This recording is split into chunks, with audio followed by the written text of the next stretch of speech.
Lagi mainit ang usapan sa marriage. At yan ay napapag-usapan hanggang sa ating Congress.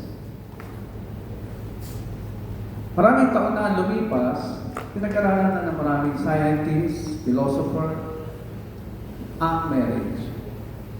So nagtataka sila, bakit pa hindi magkasundo ang male and female? Bakit pa mataas na statistics ng broken relationships?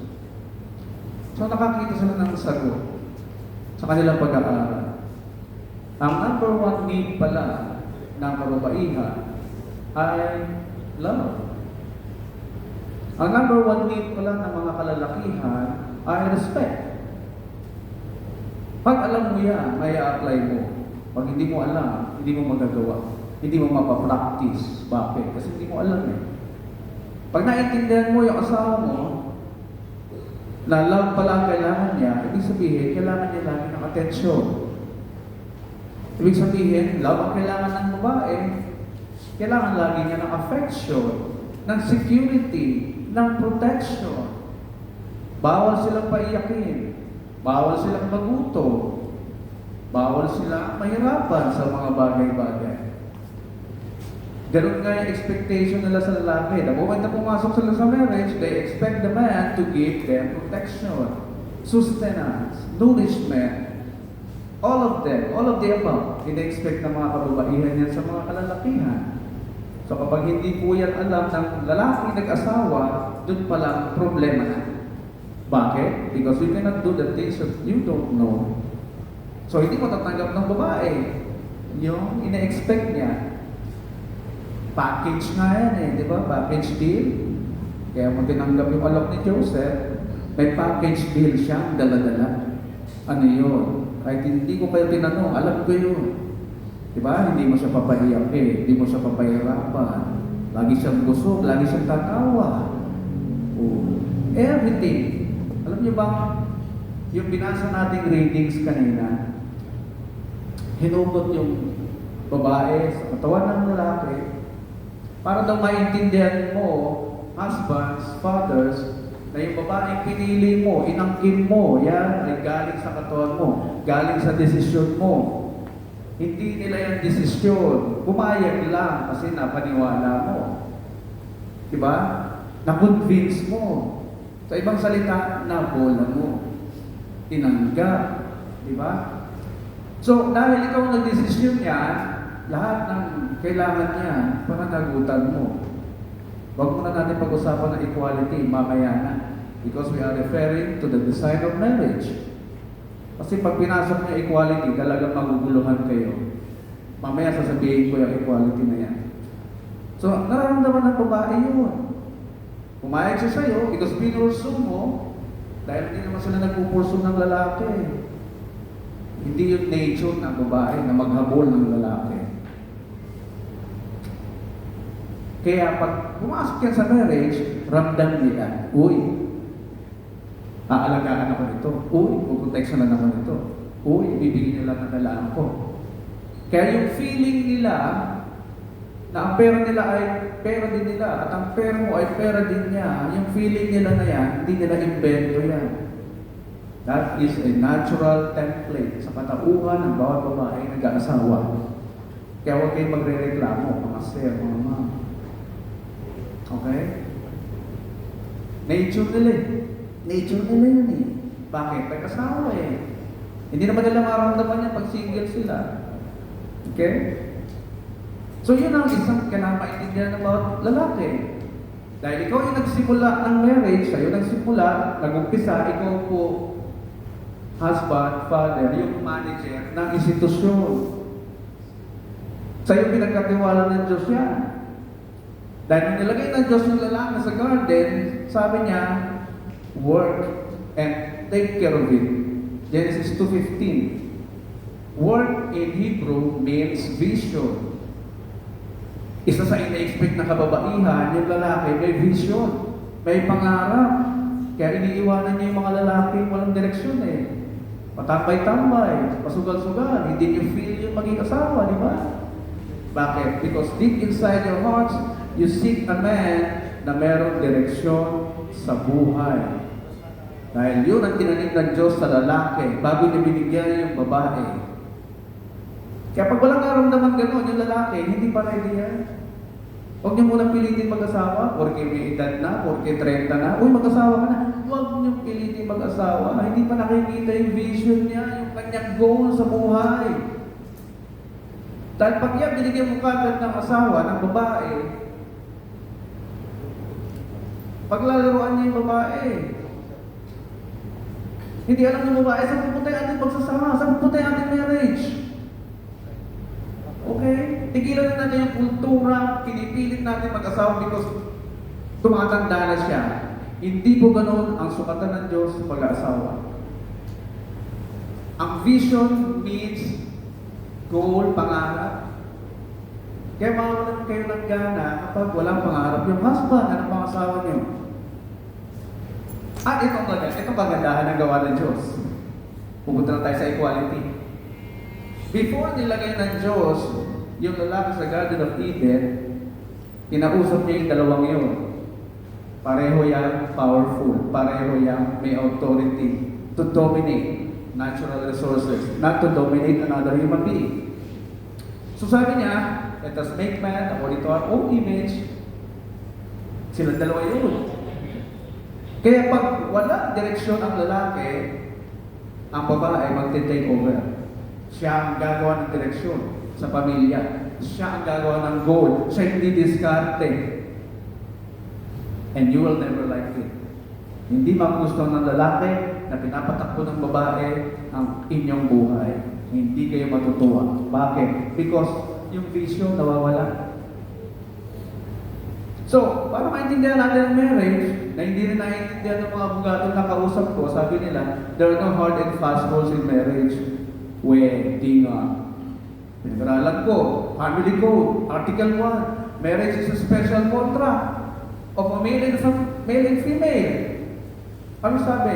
Not subject to stipulations. Pag sinabing stipulations, yan po yung inyong terms and conditions na gusto nyo bitbitin sa pagsasama nyo. Ano yun? Bisyo. Ano ba yung bisyo?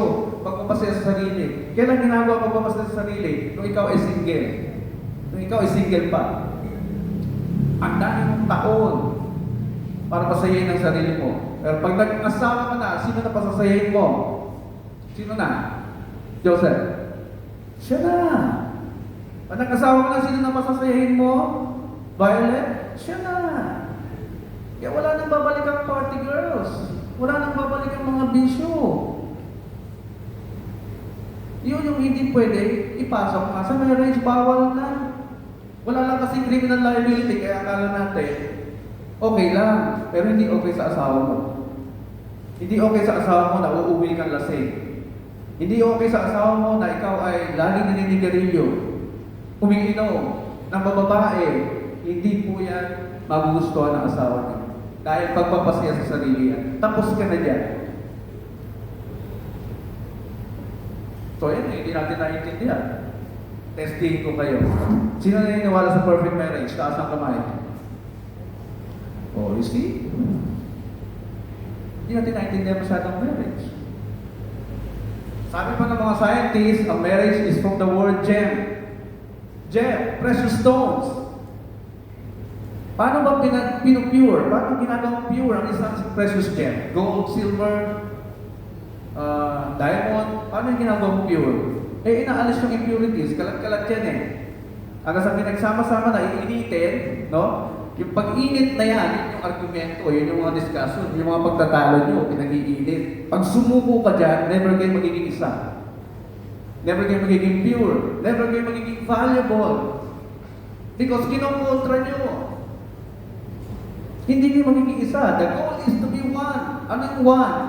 One heart, one soul. Kasama yun sa mga sinumpaan ninyo pag kayo ay kinasal. Maging isa saan? Isang desisyon. Kinokonsulta din yung asawa. Hindi porke mas educated ka, ikaw lang yung alam mong magaling. Hindi. Kahit na inferior sa'yo, feeling mo inferior sa'yo asawa mo, lalo na yung babae, hindi inferior yan. Pantay kayong ginawa. Parehong may power. Para yumaman. Parehong may pagiging smart. Hindi lang siguro nakikita ng husband yun kapag ang feeling niya mas superior siya. Which is wrong. Ang tawag nga sa kanila, binigay ng Diyos ang title sa kanila ay helper. Hindi labandera, hindi taga-utos, taga-laba, etc. O taga-luto. Helper in Hebrew means ezer. Ezer, which means takbuhan ng lalaki sa oras na pangailangan. Siya yun. Yung mga bagay na hindi mo kaya i-solve, siya yun. Yung mga bagay na hindi mo kaya i-solve, asawa niyo makapasagot. Meron niyang smartness within. So, perfect marriage means, yung salitang perfect, alignment. Alignment to the design of the marriage. Because bawat produkto may design. Pag hindi mo sinunod yung design, hindi perfecto. No? Hindi perfect. The difference natin sa animals, we can decide not to follow the design. That's the difference. Kaya minsan tayo ay nagmamalfunction. Yung relationship, yung pagsasama, stressful. Bakit? Mas gusto mo sundin yung paniniwala ko about marriage. Hindi yung design ang inaalam mo. Kaya subukan yung i-disrespect yung asawa ng lalaki. Mag-shopping kayo, mag-shopping, huwag kaya sabihin yung pera niya yun. Subukan nyo silang i-disrespect. Hindi ka kakausapin niya. Issue din sa kanila yun. Yung pag-shopping nyo. Because deep inside, pag yan ang nag-asawa, yan, alam nyo, may nature na lumalabas. Anong nature? Yung pagiging organized sa mga bagay. Pagiging matipid. Because ramdam niya, siya ay provider. Oh. Kaya pag hindi niyo pa napapansin yan, something is still wrong in your relationship. Talagang may stress kayo sa inyong pagsasama. Because the product is not working. Kaya kung meron pang isang bagay na magpapasaya sa atin daw, ayon sa pag-aaral, kung meron man na magiging productive tayo, citizen, father or husband or wife, kung meron man daw magiging magpapasaya sa atin, yun daw yung marriage. Kaya nga kung lahat ng tahanan, maayos ang marriage, maayos ang pagsasama, ang ganda ng community, walang social ills, walang batang lalabas dyan para mangalapit sa yung naguguto. Walang social ills. Kung bawat pamilya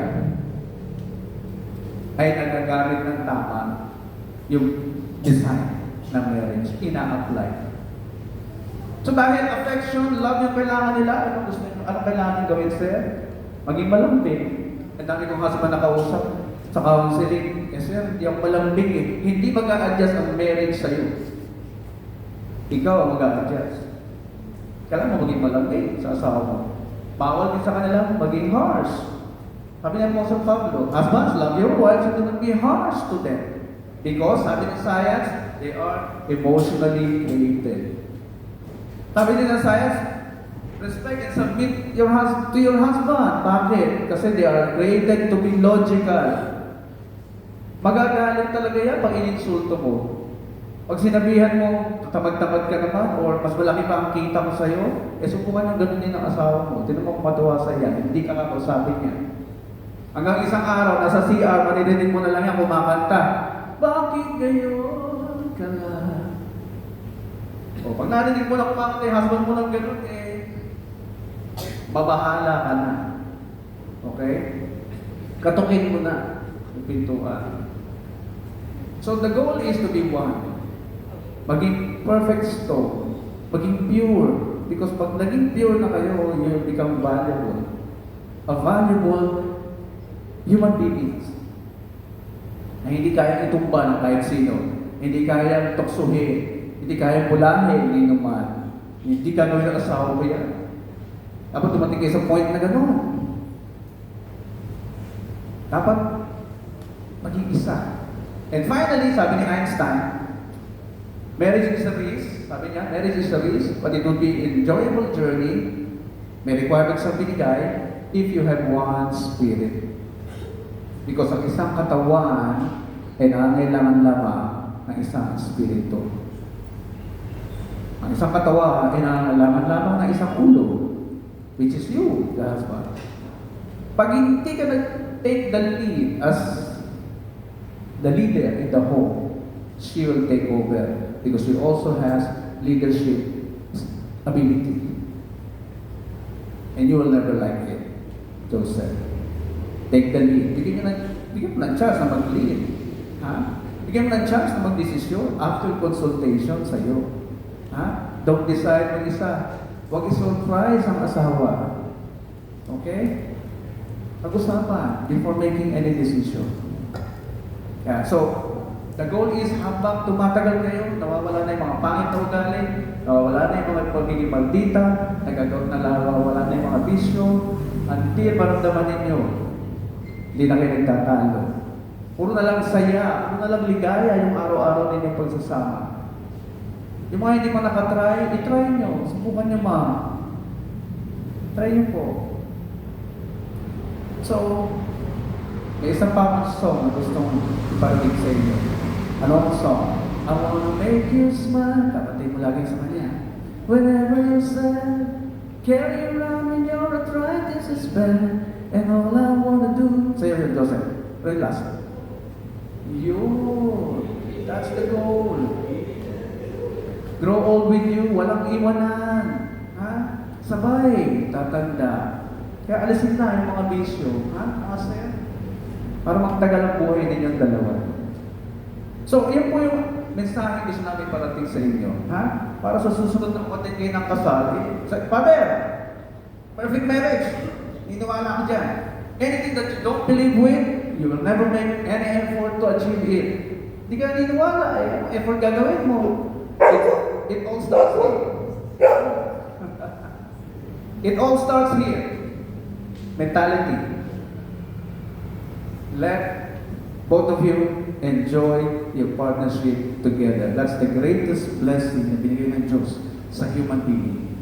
Do it right, and you will never get lost together. Lalago ang buhay ninyong dalawa. Sigurado yan. So, lastly, maglalambing lang po kami sa inyo. Kami po ay mayroong foundation. Bisa hindi pala ng Diyos Foundation. Ano po ang goal namin? Reduce poverty. Yung mga magulang, tinuturuan namin ng responsible parenting. Advanced level, hindi yung basic, para makapag-produce sila ng functional children in the society. Because kahit anong gawin natin, apektado tayo ng mga dysfunctional children. Pwede tayo maging victim. So, to help the government reduce that, yan po ang aming ginagawa. Siyempre, kailangan namin ng pondo, ng funding, para mapagpatuloy po yan. Iikot mo yung basket sa inyong maya-maya, kahit magkano po ayaw sa inyong puso, ayaw sa inyong kakayahan, para lang po meron kaming budget to continue that advocacy.